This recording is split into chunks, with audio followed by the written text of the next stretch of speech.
Everyone is becoming much more security conscious these days. At Land Rover, we recognise that our vehicles are very desirable to the thieving fraternity, and you will already have seen on the new Range Rover the considerable measures we have taken to make it secure. In this video training programme, we will look at changes and enhancements we are introducing to our range of vehicles to further improve their security. But before we examine each model in detail, let's remind ourselves what makes a good security system. Well, to start with, it has to protect against being broken into by the illegal opening of any of the hinge panels. It also has to protect against entry through any of the glass panels by breakage or forcing. And finally, the thief has to be prevented from starting the engine. So the modern alarm system has to provide three main types of protection: perimetric to protect the hinge panels, volumetric to protect the interior, and immobilization to prevent illegal engine starting. But to be effective, the system has to do more than that. Obviously, it must provide adequate audible and visual warnings when triggered and provide backup systems. But it's also got to inform the driver of its armed or disarmed state. Finally, it must be user-friendly and easy to operate. But with vehicle electrics and alarm systems becoming more and more comprehensive, this last requirement is not always easy to achieve. So, what basic components are incorporated into a modern alarm system? First, it will be electronically controlled, so it must have an electronic control unit, or ECU. In some installations, the ECU also controls central door locking. Like most ECUs, it receives various input signals, processes the information, and provides a number of output signals which cause things to happen. For example, each hinged panel has to signal the ECU whether it's open or closed so it can provide perimetric protection. This can be done through the door and bonnet switches. Some models also have sill switches and key barrel switches to signal the door lock or unlock state. And talking of keys, the ignition switch has to provide an input signal to the ECU to inform whether it's switched on or off. Next, the need to provide volumetric security. This is done by a sensor mounted inside the vehicle. It puts out ultrasonic waves which bounce around the interior, and if any movement is detected inside the vehicle, the alarm will be triggered. Incidentally, it's worth mentioning that the sunroof and the windows must all be closed for effective volumetric security. Otherwise, the draft from a passing truck could cause a false alarm.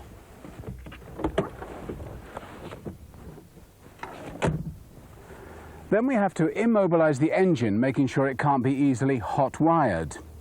On most recent Land Rover vehicles, the alarm ECU controls engine immobilization via a coded signal in one of two ways. One of these is through a unit called a smart spider, which is basically a multiple switch. It's fitted into essential engine circuits, such as the cranking relay and the fuel pump, and the ignition coil on petrol engines. The alarm ECU controls the operating condition of the smart spider. When the alarm is disarmed, the spider will provide power through to allow the engine to run. The other way engine immobilization is achieved is via a unique coded link with the engine management ECM. This is a sophisticated system which totally immobilizes the engine management system when it's signaled by the alarm ECU. Last but not least, all modern systems feature a remote handset. Land Rover vehicles use handsets which generate a radio frequency or RF signal. They have two buttons. The button with the padlock symbol is used to arm the vehicle and the smooth one to disarm. When either button is pressed, its signal is picked up by an aerial and supplied to the alarm ECU. Incidentally, the alarm handset RF signal is protected by a rolling code. Each time the authentic handset is used, the alarm and the handset change their code. This protects the vehicle against car thieves with code-breaking equipment, or scanners as they're commonly known. But it does mean that it will be necessary to synchronize each handset with the ECU following a power-down condition. In addition to the security devices we have mentioned so far, there are many hidden traceability measures incorporated to deter the professional thief or ringer. These measures include stamped or tagged identification of many parts and electronic coding of components such as BECMs and ECUs. If someone does manage to steal one of our vehicles, he'll very soon discover it just hasn't been worth his while.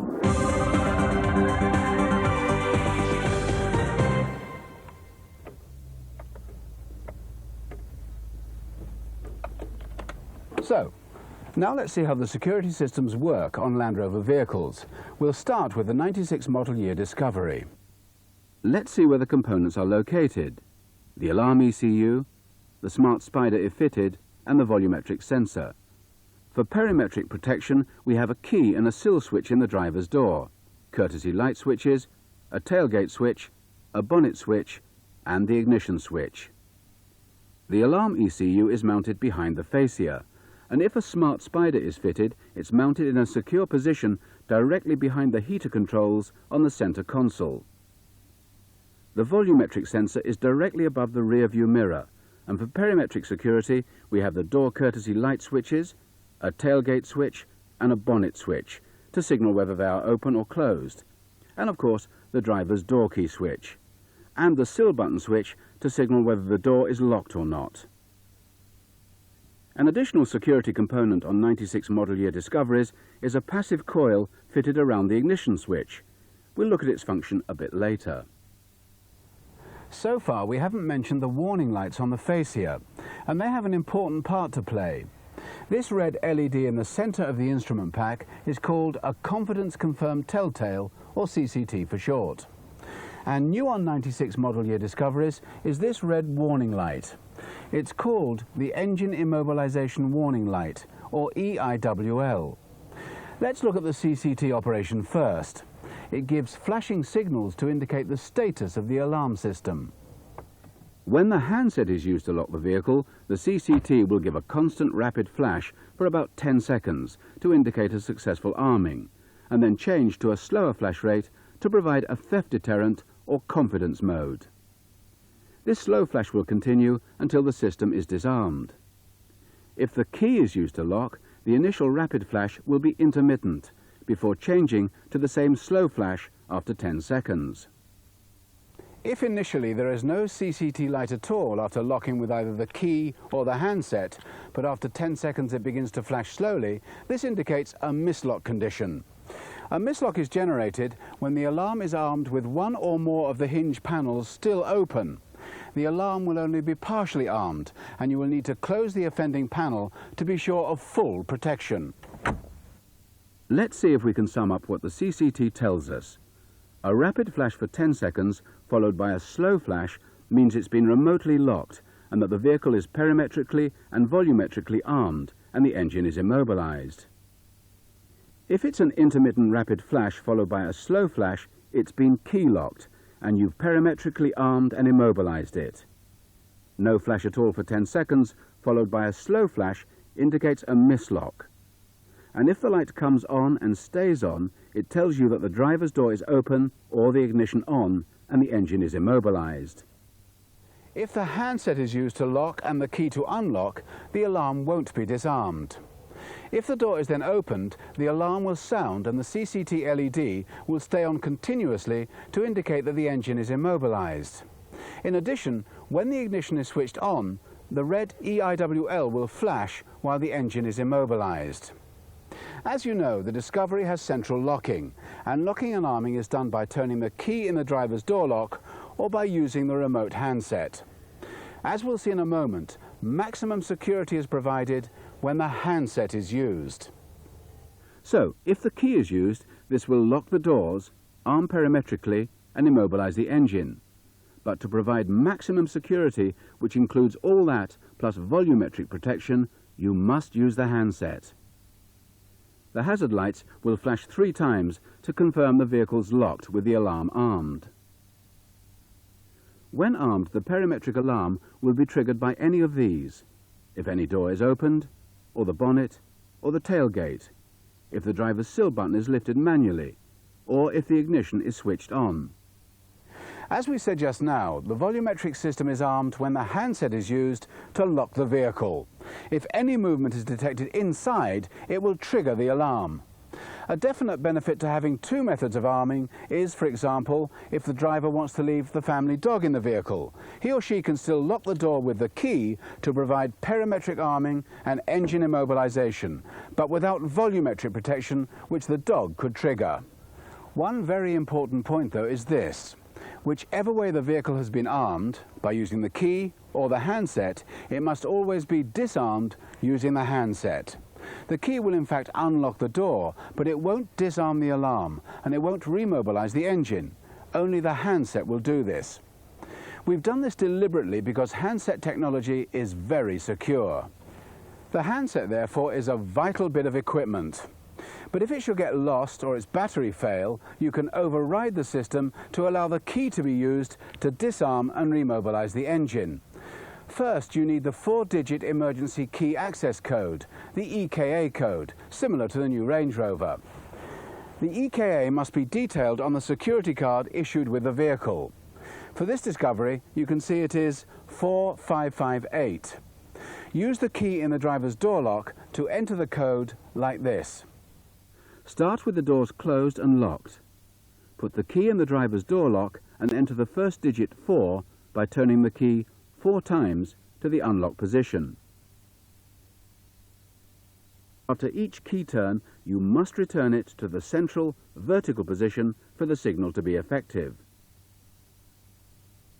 Enter the second digit 5 by turning it 5 times to the lock position. The third digit 5 is 5 turns in the unlock direction. And the last digit 8 is 8 turns towards lock. If you've entered the code correctly, turn the key to unlock the door in the normal way. The vehicle will unlock and the alarm will be fully disarmed. If you've entered it incorrectly, the alarm will remain armed. You can have 2 more attempts, but if you still go wrong, the system will automatically lock you out for 30 minutes. If you think you've gone wrong during code entry, hold the key in the lock position for more than 5 seconds to clear what you've just entered. The horn will sound twice to confirm it's cleared, and you can start again, although there will be no audible warning on a vehicle fitted with a battery-backed-up sounder. Incidentally, it is possible to sill lock a 1996 Discovery. All the doors will be centrally locked in this way, but the alarm will not be armed. The inertia switch is now integrated with the alarm system, so when triggered it will cut off the fuel supply, and if the ignition is on and the vehicle is locked, it will unlock the doors and cause the hazard lights to flash.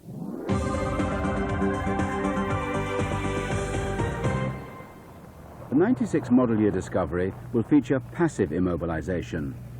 This system will automatically immobilize the engine even if the alarm has not been armed. On these vehicles, the engine will be automatically immobilized 30 seconds after the ignition has been switched off and the driver's door opened. It will also take place 5 minutes after turning the ignition off or 5 minutes after disarming the alarm system, even if the driver's door is not opened. The system is designed to automatically disarm as soon as the driver switches the ignition on. The red LED on the fascia we showed you earlier will flash whenever passive immobilization is activated. These are the component parts of the passive immobilization system. The alarm ECU to control the system, the driver's door switch to signal when the door is open, the passive coil we mentioned earlier around the ignition switch barrel, and a new design of remote handset. It works like this. When the driver switches off and opens the door, signals are sent to the alarm ECU to start the countdown, and 30 seconds later the engine is automatically immobilized. When the driver returns to the vehicle and turns the ignition key, the ECU provides an output to the passive coil around the ignition switch. The coil transmits a signal to the handset, and once received, the handset will automatically transmit a remobilized signal to the alarm ECU, which will then remobilize the engine.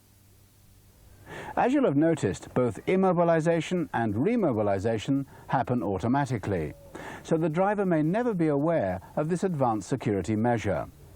Incidentally, for this signaling system to be effective, it does mean that the handset must be synchronized and must be kept on the key ring close to the key. We can demonstrate this by moving the handset towards the ignition switch. When it's close enough for a signal to be transmitted to the alarm ECU, the CCT and the immobilization warning light will both go out. Never have two handsets on one key ring. The differing signals they send out will only confuse the alarm ECU. Another new security feature on 96 model year Discoveries for specified markets, including the UK, is the introduction of this battery backed up sounder, or BBUS, located next to the underbonnet fuse box. It's an alarm sounder which during normal operation charges through the vehicle's ignition supply, but also incorporates its own battery, which will allow it to operate independently of the vehicle's power supply. It's designed to prevent unauthorized tampering and will sound if it's disconnected or if the vehicle's battery is disconnected. Of course, it also means that any time you want to disconnect the vehicle battery intentionally, you must follow a special procedure like this. Turn the ignition on and off. Then disconnect the connector at the back of the sounder within 15 seconds of having switched the ignition off. After you've disconnected the battery, don't forget to plug the sounder back in. If at any time you should trigger the sounder inadvertently, check that it is connected, make sure the alarm is disarmed, and then turn the ignition on to position 2. Incidentally, the battery in the sounder is uncharged when the unit is fitted at the factory and needs about 3 hours driving time before it is fully operational. Now, let's have a word about testing and fault diagnosis of the Discovery alarm system. As we indicated earlier, the system is testbook compatible. Testbook must be used when reprogramming new handsets and when replacing the ECU, Smart Spider or the engine control module. Testbook is connected to the vehicle through the 16-way connector located here in the driver's footwell. If Testbook is not available for some reason, there is an inbuilt self-test you can use to check if the system is working correctly or not. Incidentally, the self-test entry procedure has been changed to accommodate Defender models. Do it like this. Don't forget, a full vehicle protection kit should always be fitted when working on a customer's vehicle. First, you must remove the handset from the keyring to ensure it doesn't interfere with the test, and check that all the hinge panels are closed. Then enter the test mode. Be aware though, you have to do it all within 5 seconds, so it will be useful to have someone to help you. Start by opening the bonnet, then turn the ignition on, open the driver's door and turn the ignition off and on again. If you've done it in the correct sequence and within the 5-second period, the horn will sound twice and the hazard lights will flash once. They won't if you've got it wrong, and you'll have to try again. You can now check the alarm system in your own time. The first part of the test allows you to check the input switches. The CCT LED and the hazard lights should now flash if any door, tailgate or the bonnet is opened, if the driver's sill button is pushed up or down, or if the key is used in the driver's door lock. To check the key switch, you must turn it in the same direction as the sill button. In other words, if the sill button is in the unlock position, turn the key to the unlock position too. The second part of the test lets you check the volumetric sensor. Press the unlock button on the handset, then create some movement inside the vehicle and check that the alarm LED and the hazard lights flash. That completes the self-test mode, which will end as soon as you turn the ignition off. Don't forget to put the handset back on the key ring. The handset contains a battery, and to avoid any inconvenience, if it starts to lose power, you will be warned in 2 ways. The hazard lights won't flash, and the system will only accept every second signal from the handset to unlock. To change the battery, do it like this. First, make sure the vehicle is in an unlocked and disarmed state. Then separate the 2 halves of the cover and remove the old battery, taking care not to touch the circuit board. Now press and hold one of the handset buttons for at least 5 seconds to discharge it. Wipe any finger marks off the replacement battery, as they can adversely affect its life. Then fit it with the positive side facing up and refit the cover.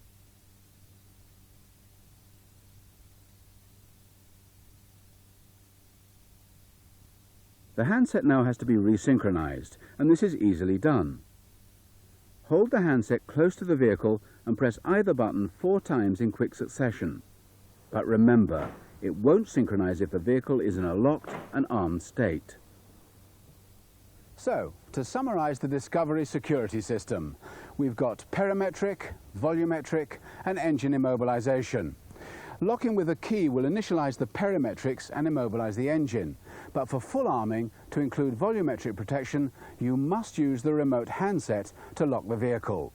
And in any case, you need the handset to disarm, otherwise the engine will remain immobilized. If the handset is lost, the emergency key access code can be entered to remobilize. Then there is passive immobilization, which automatically immobilizes the engine after switching off the ignition and the battery backup sounder. Finally, there are the hidden traceability measures we mentioned earlier, which will hopefully make the most determined thief or ringer realize it is not worth his while.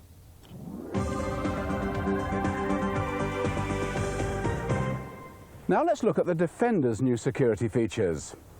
The Defender system is based on the '96 Discovery system, so most of its features are the same. It's got perimetric, volumetric and engine immobilization, and it has passive immobilization too. The main difference is that because the Defender doesn't have electrics in the doors, there's no central door locking, so there are no sill switches and the locks can't be used to signal key movement. Let's see where the main components are located: the alarm ECU, the smart spider, the ignition switch and the volumetric sensor. A battery backed up sounder is fitted under bonnet on some market specs. For perimetric protection, we have switches to sense the position of the doors, tailgate and bonnet. The alarm ECU is mounted behind the instrument pack, and the smart spider is located within its own safe fixed to the left-hand front seat base. The volumetric sensor is either on the cantrail or in the headlining at the top of the BC post. And for perimetrics, we have the door courtesy light switches, a tailgate switch and a bonnet switch to signal whether they are open or closed. The battery backed up sounder is fitted under bonnet. Like Discovery, the Defender also has 2 warning lights, this red CCT LED to signal the alarm is armed, and this red EIWL light to show when the engine is immobilized. Arming of the Defender security system is not the same as Discovery because it doesn't have central door locking. You do it like this. To arm perimetrically and volumetrically and immobilize the engine, close and lock all the doors individually. Check that the windows and sunroof are closed and then press the lock button on the handset. The hazards will flash 3 times. The CCT will give a rapid flash for about 10 seconds to indicate a successful arming before changing to a slower flash rate. Like Discovery, if there's a mislock, maybe the bonnet isn't closed properly, the LED will not light at all for the first 10 seconds and then flash slowly to show that the system is partially armed. If you only want to arm perimetrically, secure the vehicle, then open the driver's door. Press the handset button and close and lock the door. The hazards will flash 3 times as before, and the LED will give an intermittent rapid flash for 10 seconds before changing to the slower flash rate. To disarm, press the smooth button on the handset. The hazards will flash once, and the LED will extinguish to show the system is no longer armed. Again, like Discovery, an emergency key access code can be entered if the handset becomes lost or ineffective after arming. The EKA code entry principle is like Discovery, but because there isn't a key switch in the door on the Defender, the code is entered by using the key in the ignition and opening and closing the driver's door to operate the courtesy light switch, which signifies entry of the next digit. But be warned, because the system is already armed, while you are entering the code, the alarm will be triggered, so it will be rather noisy. Do it like this. Open and close the driver's door. Then turn the ignition key on and off the required number of times to enter the first code digit. Open and close the door again and turn the key the appropriate number of times to enter the second digit. Continue in the same way to enter the third and fourth digits, and finally open the driver's door. If you've done it correctly, the system will be disarmed and you will be able to start the engine. It's important that when you are entering the code, you must make sure that each time you turn the key, it goes to position 2 and returns to the off position. If you enter the code unsuccessfully, you can have up to 2 more attempts before the system goes into lockout for 30 minutes. If you think you've gone wrong while you are entering the code, turn the ignition on for more than 5 seconds to cancel what you've entered so far. We're also introducing passive immobilization on the Defender. It works just like Discovery, using a passive coil around the ignition switch. The engine is automatically immobilized 30 seconds after turning the ignition switch off and opening the driver's door, or alternatively 5 minutes after turning the ignition off or 5 minutes after disarming the alarm system if the driver's door isn't opened. Whenever passive immobilization is active and the ignition is switched on, this red engine immobilization warning light on the instrument panel will flash. As we said just now, the system works just like Discovery, and that means the handset must be close to the key for the appropriate signal to be transmitted, otherwise the engine will not be remobilized. We mentioned earlier that Defender has a battery-backed-up sounder for certain European markets, including the UK. It works just like Discovery and can be disconnected in the same way. Before we finish with the Defender, a word about fault diagnosis. Testbook is your primary source of all diagnostic work, and its connector is here under the middle front seat. But if Testbook is not available, there's a self-test procedure which is entered exactly like Discovery and can be used to check similar functions. Let's briefly remind ourselves how to enter it, and don't forget you must remove the handset from the keyring, and you've got 5 seconds to access the self-test mode. Open the bonnet, turn on the ignition, open the driver's door and turn the ignition off and on again. The horn will sound once and the hazards flash twice to say you've done it right. And you can then make the checks as before. Incidentally, the handset incorporates the same rolling code system we talked about on Discovery, and the battery is changed in the same way. So, to sum up the Defender security system, the mechanically operated door locks are retained. A perimetric and volumetric alarm system with engine immobilization is fitted and armed and disarmed using a remote handset. Perimetric arming is done with the driver's door open using the handset. Passive immobilization is also featured. It will arm automatically 30 seconds after the ignition is turned off and the driver's door opened, and disarm automatically when the ignition is turned on. If the handset is lost or loses its power, the vehicle EKA code can be entered to get it mobile again. And like Discovery, the Defender has the hidden traceability measures we mentioned earlier to further deter the criminal fraternity. In the last few minutes of this program, we'll look at the Range Rover models, the Range Rover and the Range Rover Classic. When the Range Rover was launched, it fairly bristled with features and innovative concepts, not least of which were the security systems. We got perimetric and volumetric protection, engine immobilization, locking, super locking, and lazy locking. We examined all these systems in the video on the Range Rover.